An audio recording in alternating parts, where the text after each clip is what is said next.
Dahilan ni Nadine Lustre kung bakit ayaw pang magteleserye. Sa mga susunod na taon, mukhang hindi pa magsisimula ng teleserye si Nadine Lustre dahil mas pinipili niyang mag-focus sa paggawa ng mga pelikula. Kamakailan lang, nakipagtsikahan ang aktres pagkatapos ng isang cinema screening at MediaCon ng kanyang horror movie na Nocturno na patuloy na mapapanood sa Amazon Prime Video. Inusisa ang aktres kung posible ba niyang gawin ang isang teleserye sa susunod na taon, lalo na't maraming fans ang umaasa na makikita siyang muli sa telebisyon. Matapos ang ilang taon ng pagkawala mula sa telebisyon, ang mga tagahanga ni Nadine ay sabik na makapanood ng mga bagong proyekto niya sa TV. Ayon kay Nadine, hindi niya masabi kung magiging bukas siya sa paggawa ng teleserye sa hinaharap, ngunit nilinaw niya na hindi niya rin isinara ang pinto para dito. Sa ngayon kasi, parang so many things going on. And feeling ko kapag nagteleserye ako mas kailangang magbigay ng time and effort for that. So, tingnan natin, pahayag ni Nadine. Ipinakita ng aktres na bukas siyang magbalik sa telebisyon. Ngunit binigyan diin niyang may mga bagay na kailangang isaalang-alang, tulad ng oras at dedikasyon na kakailanganin sa paggawa ng teleserye. Mahalaga kay Nadine ang bawat proyekto na kanyang tinatanggap. Ang paggawa ng pelikula ay mas nakakatugon sa kanyang kasalukuyang mga plano at interes sa industriya.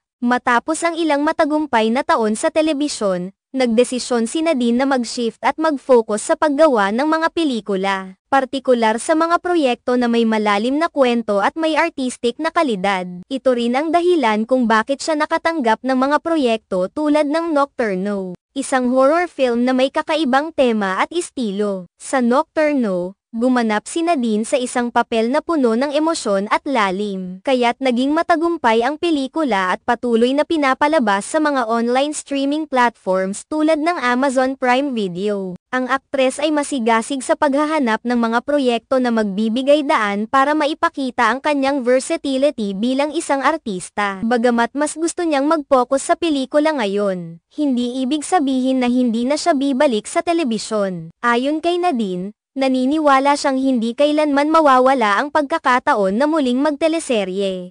Tingnan natin, wika pa niya, na parang nagsasabing bukas siya sa mga posibleng proyekto sa TV kung darating ang tamang pagkakataon. Kahit hindi pa tiyak kung magbabalik siya sa teleserye, tiniyak ni Nadine sa kanyang mga tagahanga na hindi niya nakakalimutan ang kanilang suporta at pagmamahal. Nakita niya ang halaga ng pagiging bahagi ng isang TV show at ang mga memories na nabuo sa mga teleserye ng kanyang nakaraan, kaya't hindi niya isinara ang posibilidad na muling magsanib puwersa sa telebisyon balang araw. Sa ngayon, masaya at kontento si Nadine sa kanyang karera sa pelikula. Nakikita niyang may malalim na epekto ang kanyang mga pelikula sa mga manunood, at nais niyang magpatuloy sa paggawa ng mga proyekto na hindi lamang magpapasaya sa kanyang fans kundi magbibigay din ng mga kwento na may malalim na mensahe. Sa kabuuan, bagamat hindi pa tiyak ang pagbabalik ni Nadine Lustre sa teleserye sa mga susunod na taon,